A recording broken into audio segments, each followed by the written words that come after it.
Hello students, मैं पीयूष राजपूत और आपका अपना चैनल पीयूष कोचिंग क्लासेस। जैसे बच्चों हमारी केस स्टडी क्वेश्चंस की एक पूरी सीरीज चल रही है और हमने अपने चैप्टर लाइट रिफ्लेक्शन और रिफ्रैक्शन से पैसेज को आगे किया हुआ है, उसी को आगे बढ़ा रहे हैं और देखते हैं आज एक मज़ेदार पैसेज नंबर 9 क्या कहता है। कह रहा when the rays of light travel from one transparent medium to another the path of light is deviated. यानी कि जब रे एक मीडियम से दूसरे मीडियम में जाती है तो वो अपना पाथ से डेविएट हो जाती है। This phenomena is called refraction of light. इसको हम बोलते हैं refraction phenomena. The bending of light depends on optical density. यानी कि ये डिपेंड करती है कि जो मीडियम है किस से किस में जा रही है। अगर कभी भी रे रेयर से डेंसर में जाती है तो आपको याद रखना है वो बेंड्स हो जाती है टूवर्ड्स नॉर्मल। किधर हो जाती है बच्चों? Towards normal. अगर वो जा रही है रेयर से डेंसर, लेकिन अगर डेंसर से रेयर जाती है तो वो हो जाती है अवे टू द नॉर्मल। ये दो छोटी छोटी बातें याद रखेंगे। The speed of light varies from medium to medium. A medium in which the speed of light is more is optically rare medium.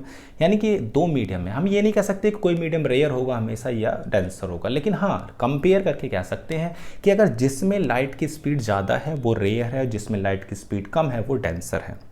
In which the speed of light is lesser optical denser medium. Whenever a light goes from one medium to another, frequency of the light does not change. Frequency कभी नहीं बदलती, वो सिर्फ source पर depend करती है। Wavelength बदल जाती है, ठीक है ना। ओके अब आते हैं पहले पर। कह रहा है कि when light travel from air to glass the ray of light. देखो एयर का रिफ्रैक्टिव इंडेक्स होता है कम, यानी कि और इसका होता है ग्लास का ज़्यादा, तो ये आपकी रेयर से डेंसर है। और मैंने बताया जब भी रेयर से डेंसर होगा तो ये आपका टूवर्ड्स द नॉर्मल होगा, टूवर्ड्स द नॉर्मल होगा। क्लियर है इतनी बात? कोई दिक्कत तो नहीं। A ray of light passes from a medium to another medium, no bending of light. देखो कोई भी रे तब बेंड नहीं होती जब तो या तो मीडियम सेम हो, लेकिन अगर मीडियम सेम नहीं है तो रे हमेशा अगर सरफेस के नॉर्मल इंसिडेंट होगी तो वो रे कभी भी क्या होगी? सीधी चली जाएगी, उसमें कोई डेविएशन नहीं होगा। ये याद रखेंगे आप। सही है इतनी बात? ओके। अब कह रहा when light passes from one medium to another the frequency of light। मैंने बताया कि जब रे एक मीडियम से दूसरे में जाती है तो उसकी सिर्फ फ्रेक्वेंसी ही एक ऐसी है जो चेंज नहीं होती, बाकी सब चेंज हो जाते हैं। क्लियर है इतनी बात? क्योंकि वो सोर्स पर डिपेंड करती है, जिसने एक बार प्रोड्यूस कर दिया फिर नहीं बदल सकते आप।